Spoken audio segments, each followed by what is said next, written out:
I want to talk now about the tone of this campaign, because it has already become very personal, hasn't it? I mean, I am looking at your earrings, Liz Truss. There's talk of how much they cost in the press today. I don't know if they're the ones you're wearing, but £4.50 was the figure that was being bandied around. Your suits and your shoes, which were apparently much more expensive. Chris Mason, I never thought we'd be talking about earrings and suits and shoes in a I'm not sure if Chris Mason's ever been to Claire's Accessories, to be fair. I'm not sure. He has daughters. He might have been, but anyway. On that point, you're right. I haven't. and it feels odd to be venturing into something of a fashion commentary. But yes, there's been this conversation today, hasn't there, involving Nadine Dorries, the Culture Secretary, one of your supporters, Liz Truss, in which she compared favourably your thriftiness as far as your earrings are concerned with Rishi Sunak's choice of expensive footwear and even more expensive suits. And I just wondered to both of you, given that this is what your supporters are saying, and one of Rishi Sunak's supporters replied to this exchange on social media with FFS, which very roughly translates as "for goodness sake." I'm not sure. Just leave it there. It's that family programme. Right, yeah. But the serious point here is, does this matter? Because your campaign teams and those supporting you are suggesting it does. Rishi Sunak, does this matter?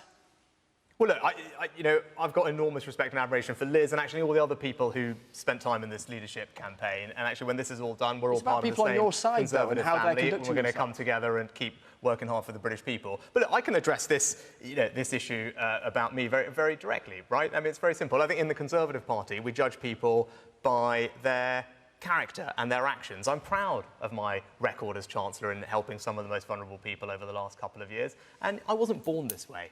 Right? My family emigrated here 60 years ago. I told you about my mum. She ran the local chemist in Southampton. That's where I grew up working, in the shop, delivering medicines. I worked as a waiter at the Indian restaurant down the road. And I'm standing here because of the hard work, the sacrifice and love of my parents and the opportunities they provided for me.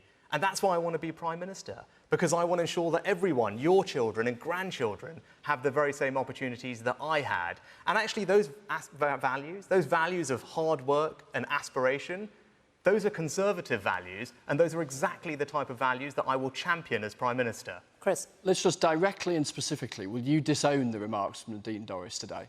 Well, I have to confess, Chris, that since this campaign started, I've deleted Twitter from my phone. Well, we've just told you what she I am said. not. Well, look, I don't have any issue with how expensive anybody else's clothes are. And actually, I think Rishi is a very finely dressed person, and I'm a great admirer of his dress sense. So that is not something that I would, and I don't know how she knows where I got my earrings, to be perfectly frank about it.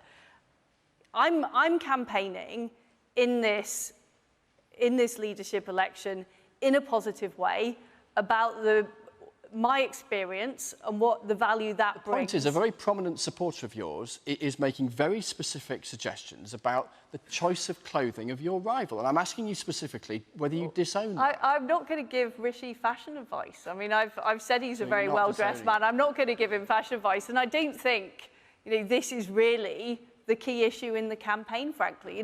We've had a really serious discussion about the importance of growing the economy and what will help achieve that. That's what people in Stoke-on-Trent want to hear about. They don't want to hear about Rishi and my fashion choices. But maybe I'm wrong. Maybe the people in the audience do. I don't know. They're all shaking their heads. They don't want to hear about this stuff.